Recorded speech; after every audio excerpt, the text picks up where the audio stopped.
Hello students, welcome to Edupiter. In last lecture हमने discuss कर लिया था फिजिकल वर्ल्ड वाला जो चैप्टर था। एंड आज हम स्टार्ट करेंगे next chapter, units and measurement. That is the chapter number 2। Okay, अब देखो इस चैप्टर में पूरा जो डिस्कशन होगा वही होगा मेजरमेंट को लेकर, क्वांटिटीज़ को लेकर, यूनिट्स को लेकर, उनकी क्या यूनिट्स हैं, उनको कैसे मेज़र करना उन क्वांटिटीज़ को। तो हम सबसे पहले इसमें डिस्कस कर लेते हैं कि मेज़रमेंट करते ही क्यों है, ज़रूरत क्या पड़ी मेज़रमेंट की, what is the need of measurement. देखो बहुत ही सिंपल सा आंसर इसका कि बिना मेज़रमेंट के हम किसी क्वांटिटी को एक्चुअल फील नहीं कर सकते। वो कितनी है उसके अमाउंट को फील करने के लिए हमें उसका मेज़रमेंट चाहिए। और मेज़रमेंट के लिए हमको यूनिट चाहिए। क्या चाहिए? यूनिट चाहिए। और यूनिट ऐसी होनी चाहिए जिससे उसका एक्यूरेटली मेज़रमेंट हो पाए। अब यहाँ पर मैं एक एग्जांपल देता हूँ छोटा सा।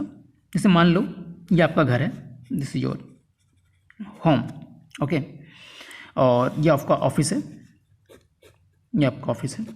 अभी मान लो अपने पास ना मेज़रमेंट करने का ज़्यादा प्रोसेस नहीं है, अपने पास इंस्ट्रूमेंट्स नहीं मेज़रमेंट वाले।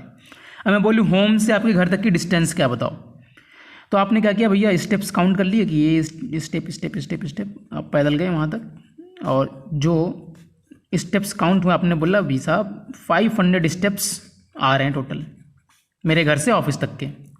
तो 500 स्टेप्स जो आया ये हुई क्वांटिटी। कितनी है क्वांटिटी बता रहे हैं आप, ये डिस्टेंस नाम की क्वांटिटी को आप एक्सप्रेस कर रहे हैं किसमें? 500 स्टेप्स में। अब स्टेप क्या है? वो यूनिट है जिससे आपने उसको मेजर किया। यूनिट एक सिंगल वैल्यू स्टेप है आपका। एक सिंगल वैल्यू यहाँ पर क्या है? आपका स्टेप है। और उस स्टेप को आपने कितनी बार रिपीट किया है? 500 टाइम्स रिपीट किया है। एंड उस 500 टाइम्स रिपीटिशन के बाद आपने उस क्वांटिटी डिस्टेंस को जो है एक्सप्रेस कर दिया 500 स्टेप्स। और एक्सप्रेस करने के लिए यूज क्या किया है आपने? यूनिट। कौन सी यूनिट? स्टेप यूनिट यूज करी है। तो यहाँ पर ओवरऑल आप क्या कर रहे हैं? यूनिट नाम की चीज को, जो कि स्टेप है, उस नाम की चीज को आप बार बार कंपैरिजन कर रहे हैं ना, कि यार ये स्टेप नाम की चीज उस पूरी क्वांटिटी डिस्टेंस नाम की चीज में कितनी बार आई है। तो हियर 500 टाइम्स। कितनी बार आई है? 500 टाइम्स। तो this comparison is called measurement. और जिस चीज़ में ये मेजरमेंट एक्सप्रेस किया गया उसको बोलते हैं यूनिट, और पूरे को क्या बोलते हैं? उस क्वांटिटी की जो वैल्यू है, मतलब डिस्टेंस की क्वांटिटी कितनी है, जो भी क्वांटिटी है उसकी वैल्यू कितनी है। तो ये एक्सप्रेशन हो गया। तो क्वांटिटी, अगर हम बात मेजरमेंट तो समझ में आ गया होगा ना, क्या जरूरत है, क्यों जरूरत है भाई? क्वांटिटी को एक्सप्रेस करने की जरूरत है। मान लो सोना खरीदने गए यार आप, अब मेजरमेंट का सिस्टम नहीं है, उसने उठा के आपको कुछ भी दे दिया, आपने भैया 50,000 रुपये उसको पकड़े, बोले भैया सोना दे दो हमको। क्या पता लगेगा आपको ज़्यादा मिल रहा है कम मिल रहा है? कैसे पता लगेगा? जब उसका मेजरमेंट होगा तभी तो। आप वेजिटेबल्स खरीदने गए, आपने कहा भैया हमको इतने रुपए की वेजिटेबल्स दे दो। यार वो इतने रुपए की मिल रही है, नहीं मिल रही, आपको ज़्यादा मिल रही है, कम मिल रही है, आपका घाटा हो रहा है, उसका घाटा हो रहा है, कैसे पता लग पाएगा? जब उस चीज़ का प्रॉपर मेजरमेंट हो।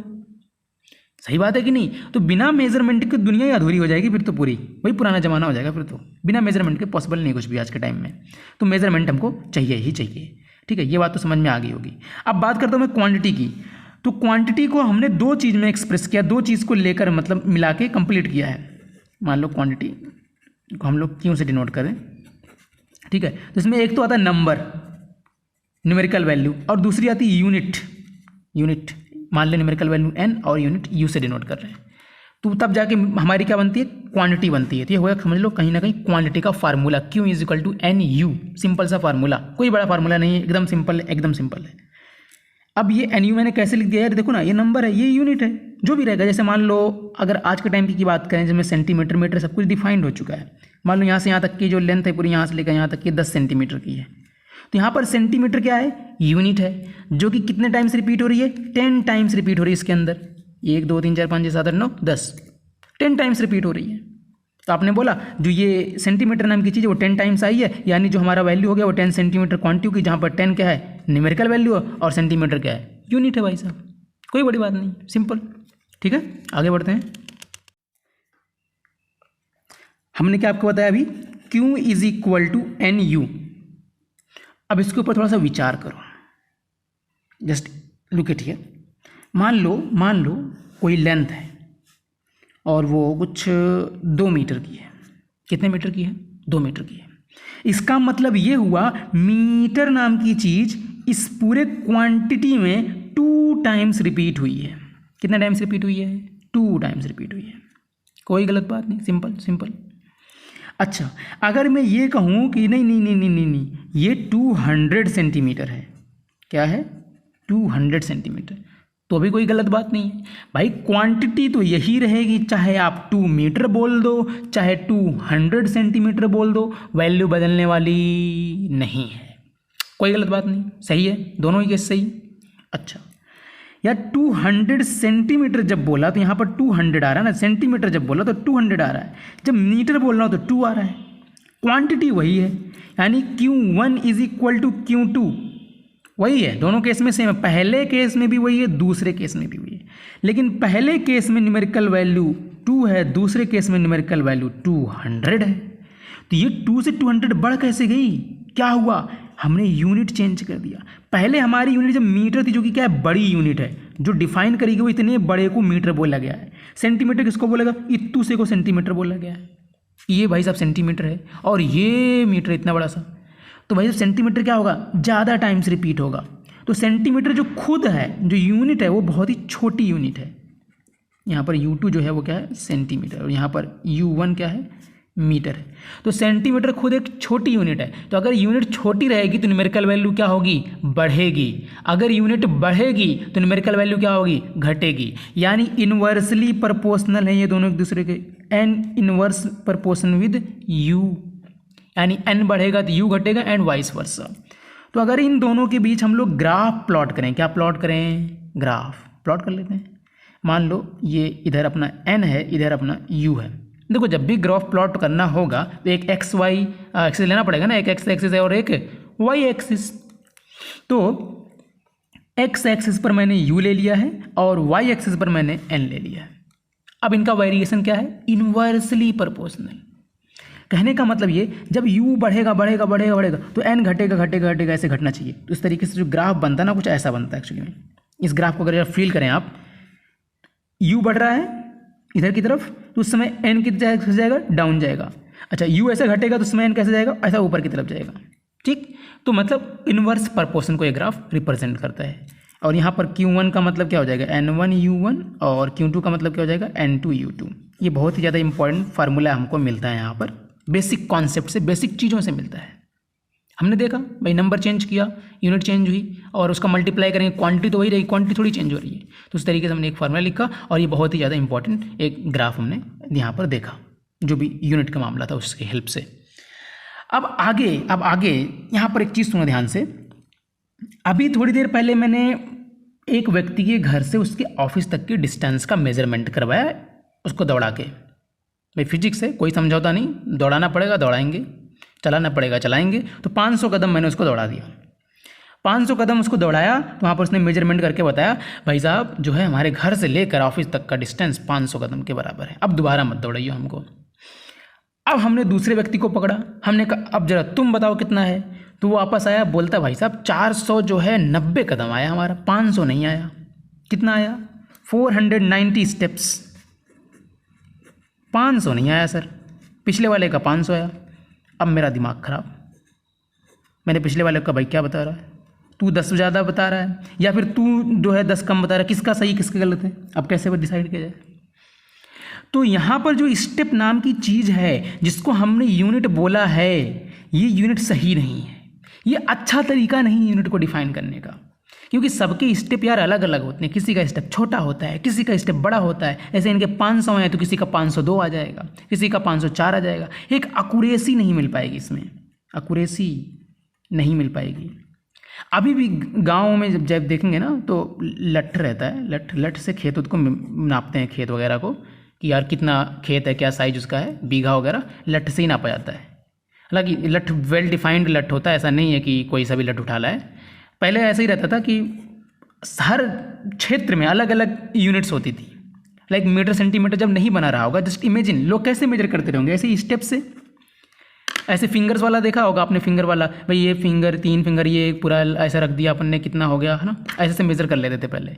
तो इस तरीके से लेंथ वगैरह मेजर करी जाती है। अब मान लो मैं एक छोटी सी लाइन ड्रॉ करूँ, मैं पूछूँ आपसे कितनी है, तो आपने इसे रखा भाई 3 फिंगर के बराबर है सर। दूसरा व्यक्ति यार रखा 2 फिंगर ही उसकी कवर कर ली। तो ये मेजरमेंट का एक अच्छा तरीका नहीं है, बट हाँ काम चलाऊ हो जाता है, थोड़ा बहुत आइडिया लग जाता है, बट अक्यूरेसी नहीं है इसमें। तो अक्यूरेसी के लिए हम लोग क्या करेंगे, यूनिट को एक प्रॉपर वे में डिफाइन करेंगे। ये वेल डिफाइंड होनी चाहिए, जो भी यूनिट आप सिलेक्ट कर रहे हैं ना, that must be well defined. अब वेल डिफाइंड का कहने का मतलब ये है कि सब जगह वही हो वो। अगर मान लो मैं एक यूनिट बनाऊं इजुपिटर, मैंने एक यूनिट बनाया, उसका नाम रखा इजुपिटर, ठीक है, लेंथ की यूनिट मान लो, लेंथ की यूनिट, और मैंने बोला इतने बड़े को इजुपिटर बोला जाएगा, इतने बड़े को इजुपिटर बोला जाएगा। अब यही चीज़ हर जगह होनी चाहिए कि इतने बड़े को ही इजुपिटर बोला जाए। अब ऐसा नहीं होना चाहिए कि इंडिया में ये यूनिट बनी है, अमेरिका वाले बोल रहे हैं नहीं इतने बड़े को इजुपिटर, नहीं, गलत हो जाएगा, फिर तो मामला सत्यानाश हो जाएगा, फिर तो लेन देन में मामला गड़बड़ हो जाएगा। तो यूनिट जो है एक ही होनी चाहिए, उसकी वैल्यू हर जगह सेम होनी चाहिए, और वो वेल डिफाइंड होनी चाहिए। भाई कितने बड़े को आपने इजुपिटर बोला है, किस चीज़ को आपने इजुपिटर बोला है, वो वेल डिफाइंड होना चाहिए। वो ऐसा होना चाहिए कि वो नेचर में एग्जिस्ट करना चाहिए कि हाँ भाई इतने बड़े को बोल रहे हैं, ये देख लो नेचर में है, यहाँ से मेजर कर लो आप। भाई मान लो इजुपिटर यहाँ पर डिफाइन किया आपने, ये ठीक, कहाँ डिफाइन किया आपने, इंडिया में डिफाइन किया। अब किसी को अमेरिका में मेजरमेंट करना है तो आपसे ये इजुपिटर उठा के थोड़ी ले जाएगा, इस वाली चीज़ को उठा के थोड़ी आएगा चेक करेगा, अच्छा ओ इतने बड़े को मिला आपने, अच्छा ठीक मैं उठा के ले जा रहा हूँ भैया, लौटा दूंगा आपको गला के, ऐसे थोड़ी करेगा। वहाँ पर वो खुद उस यूनिट को बना सके, ऐसी यूनिट डिफाइन होनी चाहिए, इस तरीके से डिफाइन होनी चाहिए कि वो आसानी से रिप्रोड्यूस हो जाए, आसानी से बन सके, आसानी से नेचर में एग्जिस्ट करेगी तभी तो बनेगा ना। जैसे मान लो 1 kg है, kg एग्जाम्पल ले रहा हूँ मैं एक, जो कि आप जानते ही हैं, सब बहुत बेसिक चीज़ें, छोटी चीज़ें, kg। तो kg डिफाइन किया गया कहीं पर, अब कहीं पर डिफाइन करने के बाद नेचर में भी एग्जिस्ट करना चाहिए। तो नेचर में ये कैसे एग्जिस्ट करता है, 1 लीटर पानी लो 4 डिग्री सेल्सियस पर, कितने डिग्री सेल्सियस पर, 4 डिग्री सेल्सियस पर डिस्टिल वाटर होना चाहिए। उसका जो मास आएगा उसी को 1 kg बोल दिया गया।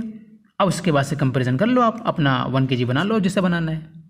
कैसे बनाओगे 1 kg 4 डिग्री सेल्सियस वाटर से, देखो 1 लीटर पानी लिया आपने, बैलेंस लिया, एक तरीका बता रहा हूँ, एक छोटा सा तरीका बता रहा हूँ, हालांकि ऐसे बनाते बनाते नहीं है, एक्यूरेटली तो बहुत अच्छे तरीके से बनाया जाता है वो, क्योंकि इसमें इतना एक्यूरेसी नहीं आएगी, एरर ज़्यादा रहेगा। देखो आपने क्या किया, 1 लीटर वाटर 4 डिग्री सेल्सियस वाला इधर रख दिया, और इधर क्या रखा आपने, वो चीज़ रखी जिसको आपको इसके इक्वल करना है। अब इस चीज़ को आपने कट पिट किया, जोड़ा घटाया, जो भी किया, जब ये दोनों चीज़ बराबर होगी आपने इसको नाम दे दिया क्या, भाई ये 1 kg है, ये क्या है 1 kg। सिंपल तरीका, बहुत सिंपल तरीका।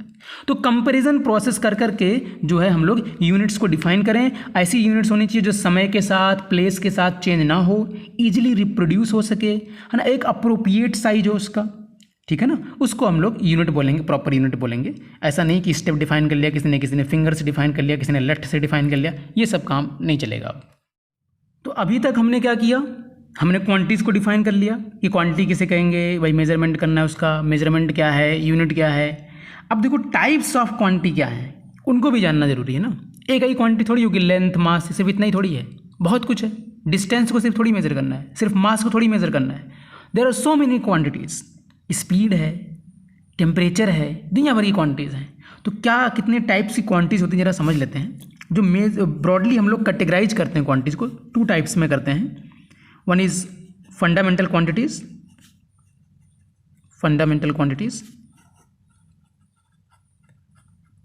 and the other one is derived quantities, ठीक है ना, fundamental quantities and derived quantities. अब सुनिए ध्यान से, फंडामेंटल क्वांटिटीज को अपन बेसिक क्वांटिटीज भी बोलते हैं, बेसिक क्वांटिटीज भी बोलते हैं। नाम से ही पता लग रहा है कि ये ऐसी क्वांटिटीज हैं जो इंडिपेंडेंटली डिफाइंड होंगी, मतलब ये फर्दर और ब्रेक नहीं करी जा सकती हैं, ये किसी दूसरे क्वांटिटीज की हेल्प से नहीं डिफाइन करी जाएंगी, ये खुद अकेले डिफाइन होंगी, फंडामेंटल हैं। लेकिन इनसे मिलके इनका यूज करके अपन दूसरी क्वांटिटीज को डिराइव करेंगे, डिफाइन करेंगे, जिसको बोला जाएगा डिराइव्ड क्वांटिटीज, ठीक है। ये खुद कैसे रहेंगी, अकेले डिफाइन होंगी, इंडिपेंडेंटली डिफाइन होंगी। देयर आर 7 फंडामेंटल क्वांटिटीज, जो कि शायद आपको याद भी हो, बिकॉज जूनियर क्लासेस में भी ये चीज़ें होती हैं। 7 फंडामेंटल क्वांटिटीज अपनी कौन कौन सी हैं, length, mass time temperature current luminous intensity and amount of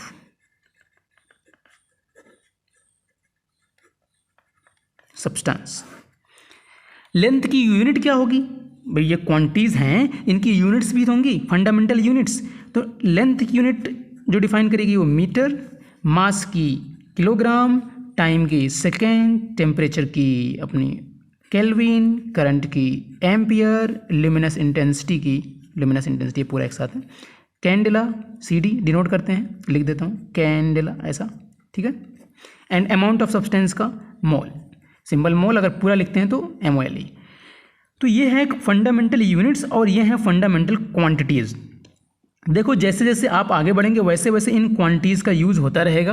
quantities का जो यूनिट्स है उनका तो यूज़ चलो अभी स्टार्टिंग में हो जाएगा, लेकिन इससे बात करें एम्पियर के डिफिनीशन की, केल्विन की डिफिनीशन की, ये सब आगे के चैप्टर्स में आपको मिल जाएगी। तो वहाँ पर आपको बेहतर तरीके से क्लियर हो पाएगा कि एम्पियर किसको बोलेंगे, केल्विन किसको बोलेंगे, है ना। मीटर और केजी को तो मैं अभी समझा देता हूँ, सेकेंड भी वाइब्रेशन से रिलेटेड है। मीटर का मतलब है बेसिकली एक लेंथ है, राइट, एक लेंथ है ना, लेंथ है। मीटर किसकी यूनिट है, लेंथ है, लेंथ की यूनिट है। इसको हमने जो डिफाइन किया है वो स्पीड ऑफ लाइट से डिफाइन किया है। किससे डिफाइन किया है, स्पीड ऑफ लाइट से डिफाइन किया है। अगर स्पीड ऑफ लाइट की बात करें, जो एक्चुअल स्पीड ऑफ लाइट है वो है 299 792 458। उसका मोबाइल नंबर याद कर लो, वैक्यूम में इतनी स्पीड होती है, ये लाइट का मोबाइल नंबर है, ऐसा समझ के याद कर लो, जल्दी याद हो जाएगा। क्यों फ़ोन नंबर फटाफट याद होते हैं ना, और बाकी ऐसे अगर ये लाइट की स्पीड ऐसे समझ के याद करूँ याद ही नहीं होगा जल्दी। तो 299 792 458 9 नंबर का मोबाइल नंबर है किसका, लाइट का। वैक्यूम में जो एक्चुअल स्पीड होती है लाइट की वो ये होती है, ना कि 3 × 10⁸ मीटर पर सेकेंड, हाँ अप्रॉक्सीमेटली ये होती है, ठीक है। तो इस स्पीड से अगर लाइट ट्रेवल करे और उसको 1 मीटर डिस्टेंस ट्रेवल करना हो तो कितना टाइम लगेगा, 299 792 458, इतना सेकेंड। तो इतने सेकंड में लाइट जो डिस्टेंस ट्रेवल करेगी दैट विल बी 1 मीटर। और ये इतना सेकंड क्या है, बहुत ही ज़्यादा छोटा है, अरे ये बहुत छोटा, देखो सही 299 792 इतने से डिवाइड करोगे ना आप, जो सेकंड बनेगा उतने सेकंड, मतलब थोड़ा सा एकदम बहुत थोड़े से सेकंड में लाइट जो डिस्टेंस ट्रेवल कर लेगी ना वही 1 मीटर है। ये वो टाइम है यहाँ पर डिफाइंड है वो चीज़। ऐसे ही केजी, उसको भी डिफाइन किया हुआ है। केजी को हम लोग जो है बेसिकली एक एलॉय से डिफाइन करते हैं। एक सिलेंडर है एलॉय का, एक प्लेटिनम और इरिडियम का एलॉय है, और उससे एक सिलेंडर बना हुआ है। क्या बना हुआ है, सिलेंडर, जिसका साइज 39 mm डायमीटर और 39 mm हाइट है। ये सब याद नहीं करना है आपको, वैसे समझा दे रहा हूँ थोड़ा सा, नोट्स में मैंने लिख दिया सारा, आप एक बार नोट्स पढ़ लेना आराम से, सारी चीज़ें लिख दी है, सब तो ऐसे याद करने वाली बातें हैं। तो उस एलॉय का जो मास है ना उसको हमने क्या बोल दिया है, 1 kg बोल दिया है। अब यार एक बात सोचो आप, मान लो 1 kg आपने डिफाइन कर दिया, भाई ये 1 kg है। अब मुझे सब्जी खरीदनी है अपनी इंडिया में, तो 1 kg कहाँ से मिलेगा हमको, यानी जो शॉपकीपर है उसको 1 kg से जो तौल के बेच रहा है हमें, 1 kg का जो उसके पास वेट है, जो बैलेंस करके बेच रहा है हमें सब्जी, उसके पास भी 1 kg 1 नम की चीज़ होनी चाहिए ना। तो 1 kg यहाँ पर डिफाइन करेगी तो हमारे पास कहाँ से आई फिर वो, ऐसा थोड़ी करेंगे कि यार 1 kg जाएंगे उठा के लाएंगे, जहाँ रखा है, जहाँ ये प्लेटिनम इरिडियम रखा उठा के लाएंगे, फिर मेज़र करेंगे, फिर जाकर लौटा के आएंगे, वैसे रखा तो ये फ्रांस में। तो 1 kg का हमने हमारे पास कहाँ से आया, हमारे पास ऐसे है कंपेरिजन करके बनाएगा, दूसरी यूनिट्स बनाएगी, उसी को कंपेयर करके, उसी के इक्वल करके क्या किया गया, दूसरी यूनिट्स बनाएगी और फिर वो सप्लाई कर दी जाती हैं दूसरे गवर्नमेंट्स को, और फिर वो गवर्नमेंट अपना फर्दर जो है आगे सप्लाई कर दे, ठीक है, अदर यूनिट्स बना के। प्लेटिनम इरिडियम हमने इसलिए सेलेक्ट किया बिकॉज ये जो है ना ख़राब नहीं होता जल्दी, ठीक, मतलब ये इसका जो मैटर है ना काफ़ी अच्छा है, बॉन्डिंग इसकी अच्छी है, तो ये ख़राब नहीं होता, इसलिए हमने प्लेटिनम इरिडियम का एलॉय सेलेक्ट किया हुआ है। ऐसी अदर क्वांटिटीज़ को भी हम लोग आगे डिफाइन करेंगे। सेकंड की बात करें तो सेकंड जो है हम लोग वाइब्रेशन की हेल्प से डिफाइन करते हैं कि कोई एटम है कितनी टाइम्स वाइब्रेट हो जा रहा है, जो नंबर ऑफ टाइम्स से वो डिफाइन है उसको हमने 1 सेकेंड नाम दे दिया है। सारी यूनिट्स मैंने वैसे नोट्स में लिख दी, एक बार इसको आप लोग रफली याद कर लेना, बाकी एक्चुअल फील जो है ऐसे केल्विन का हो गया, करंट का हो गया, ये सब आगे आएगा। बात करें अगर लुमिनस इंटेंसिटी है क्या चीज़, जैसे ये लुमिनस इंटेंसिटी थोड़ा नया वर्ड है आपके लिए, ये है क्या चीज़, तो ये लाइट की एनर्जी से रिलेटेड है कि इंटेंसिटी मतलब लाइट की एनर्जी किसी पर्टिकुलर रीजन में कितना आके हिट कर रही है, उसको बोलते हैं लुमिनस इंटेंसिटी। और उसके लिए हमने एक यूनिट बनाई है जिसको नाम दिया गया है कैंडेला, ठीक है, घबराने वाली बात नहीं, सिंपल चीज़ें। अपना जो मोस्टली यूज होगा ना ऊपर ऊपर वाला ही यूज़ होगा, कैंडला और मोल पर तो अपन को जाना भी नहीं है। चलिए आगे बढ़ते हैं। Before going to derived quantities let's discuss some system of measurements. तो जो यूज किए जाते हैं सिस्टम ऑफ मेजरमेंट्स मेनली 4 हैं, CGS, MKS, FPS and SI system of units, है ना। सिस्टम ऑफ मेजरमेंट जो सिस्टम ऑफ यूनिट्स हैं ये 4 हैं। CGS सिस्टम ऑफ यूनिट की अगर हम लोग बात करें तो C का मतलब होता है centimetre, that is the unit of length, and G का मतलब gram, unit of mass, and S का मतलब सेकेंड। अब इस चीज़ का मतलब ये हुआ कि ऐसा सिस्टम ऑफ यूनिट्स, मतलब इस वाले केस में क्या होगा ना, हम लेंथ को सेंटीमीटर में रिप्रेजेंट करेंगे, मास को ग्राम में रिप्रेजेंट करेंगे, एंड टाइम को सेकेंड में हम लोग रिप्रेजेंट करेंगे। ऐसे ही MKS है metre, kilogram and second. FPS का मतलब फुट, पाउंड एंड सेकेंड। देखो अगर बात करें मीटर और सेंटीमीटर के रिलेशन की, तो 1 मीटर में कितना होता है बच्चों, 100 सेंटीमीटर होता है, अच्छे से याद होगा आपको। ऐसे ही 1 kg में कितना होता है बच्चों, 1000 ग्राम होता है। FPS की अगर हम लोग बात करें, FPS सिस्टम ऑफ यूनिट्स हमारे इधर यूज़ नहीं होता है, लेकिन फिर भी जानना जरूरी है कि 1 फुट का क्या मतलब है, पाउंड का क्या मतलब है। तो फुट जो है यहाँ पर लेंथ की यूनिट है, एंड फुट की बात करें तो 1 फुट जो होता है 12 इंचेस के बराबर होता है। आई होप ये आप जानते ही होंगे। और अगर हम बात करें 1 इंच की, जो 1 इंच है ये होता है कुछ 2.54 सेंटीमीटर के इक्वल। और पाउंड जो है, पाउंड मास की यूनिट है। अपने इधर जो मास वगैरह हम लोग रिप्रेजेंट करते हैं केजी, ग्राम, इन सब में रिप्रेजेंट करते हैं, लेकिन फॉरेन वगैरह में जो है पाउंड में रिप्रेजेंट किया जाता है। पाउंड से भी छोटी यूनिट होती है ऑन्स, जिसका सिंबल OZ हम लोग यूज कर लेते हैं। इसको ज़्यादा घबराना नहीं, ये सब याद करने वाली बातें हैं, याद भी करने की जरूरत नहीं ज़्यादा। जैसे फुट वाला याद करना, पाउंड वाला छोड़ ही देना, पाउंड वाला तो यूज़ भी नहीं होता है। फुट वाला बात याद रख लेंगे कि 1 फुट का मतलब क्या है और इंच का मतलब क्या है, ये समझा दे रहा हूँ, थोड़ा सा याद हो जाए बेटर है। पाउंड का मतलब होता है 16 ऑन्स, और पाउंड का सिंबल भी एकदम अलग है, LB होता है। देखा होगा अपने नेट वगैरह पे, अगर कभी भी आप ऐसे देखते हैं फॉरेन वगैरह कोई भी आर्टिकल पढ़ते हैं तो उसमें जो वेट रहता है ना वो पाउंड में रहता है और LB लिखा होता है। मतलब अगर LB लिखा, जैसे मान लो मैं लिखता हूँ 10 LB, इसको पढ़ा जाएगा 10 पाउंड्स। ये बेसिकली हिस्टोरिक रीज़न है LB रिप्रेजेंटेशन का पाउंड के पीछे। ये लिब्रा होता है, L का मतलब लिब्रा और B का मतलब बैलेंस से होता है, तो इसलिए वो रिप्रेजेंट किया जाता है, हिस्टोरिक रीज़न है थोड़ा सा। तो 10 LB जिसका मतलब क्या होता है 16 ऑन, सॉरी 1 LB का मतलब 16 ऑन्स। अगर हम बात करें पाउंड का रिलेशन केजी से, क्योंकि अपने को देखो केजी समझ में आता है, अगर केजी के साथ इसको रिलेट करें तो जो पाउंड होता है वो छोटी यूनिट होती है, जिसकी वैल्यू होती है कुछ समवट 2.2 के आसपास जो है होती है। LB 2.205 के आसपास जो है होती है, मतलब 1 kg कुछ डबल ऑफ पाउंड रहता है, या फिर ऐसा कह लीजिए 1 LB जो रहेगा ना कुछ ½ kg के आसपास जाएगा, है ना, उतना जाएगा। और यहाँ पर अगर आप देखना चाहें, फुट है, फुट एक बड़ी यूनिट है, इंच से छोटी यूनिट है। यहाँ पर एक मीटर है, मीटर से जो बड़ी यूनिट अपनी लेते हैं ऐसे लेंथ में क्या लेते हैं, किलोमीटर लेते हैं, मतलब एक बड़ी यूनिट। ऐसे ही फुट वाले केस में FPS वाले सिस्टम में हम लोग माइल लेते हैं, माइल 1 मील। तो 1 मील जो होता है 5280 फीट के इक्वल होता है, ये याद कर लेना, ठीक है। या फिर 1.6 किलोमीटर के इक्वल होता है, याद कर लेना इस चीज़ को प्लीज़। 1.6 किलोमीटर होता है अप्रॉक्सीमेट, ये याद कर लेना, ये वाला ज़्यादा इंपॉर्टेंट है, यूज़ हो जाता है कभी कभी, बिकॉज कभी कभी प्रॉब्लम्स होती है ना, वो माइल में दे देता है तो वहाँ पर किलोमीटर में चेंज करना हमारे लिए ईजी है, क्योंकि हम किलोमीटर और मीटर इन्हीं सब में प्रॉब्लम्स को सॉल्व करते हैं ज़्यादातर, माइल्स वगैरह में हमारे ज़्यादा नहीं आता है। लेकिन फिर भी जानना जरूरी है, बिकॉज कन्वर्जन कभी भी कहीं से भी कैसा भी करना पड़ सकता है। और एक लास्ट जो मैं यहाँ पर लिखा हूँ SI system of unit. SI का मतलब actually system of international system of units. क्या है, इंटरनेशनल सिस्टम ऑफ यूनिट। ये जो अब्रीविएशन लिखा गया ना SI, ये इंग्लिश वर्ड से नहीं बल्कि फ्रेंच वर्ड से लिखा गया है, लेकिन वैसे इसका मतलब क्या है इंग्लिश में, the system of international units, ठीक है ना, इंटरनेशनली जो एक्सेप्टेड हो ऐसा सिस्टम ऑफ यूनिट्स, उसको बोला गया SI सिस्टम। SI सिस्टम कुछ और नहीं बल्कि MKS सिस्टम का ही एडवांस फॉर्म है, ऐसा कह सकते हैं आप। अब जैसे अगर MKS को हम लोग देखें तो MKS में क्या है, सिर्फ लेंथ, मास और टाइम है। और उसके बाद से हमने क्या किया, SI सिस्टम बना लिया, जिसमें हमने और भी सभी यूनिट्स को हमने मिला दिया, और ये इंटरनेशनली हर जगह एक्सेप्टेड रहेगी, ये सारी यूनिट्स वेल डिफाइंड रहेंगी इंटरनेशनल लेवल पर। तो वो हो गया। ठीक है बच्चों, आज के लिए इतना ही रखते हैं। बाकी अगले लेक्चर में हम लोग डिस्कस करेंगे डिराइव्ड क्वांटिटीज़ को और बहुत सारी बातों को। Thank you very much.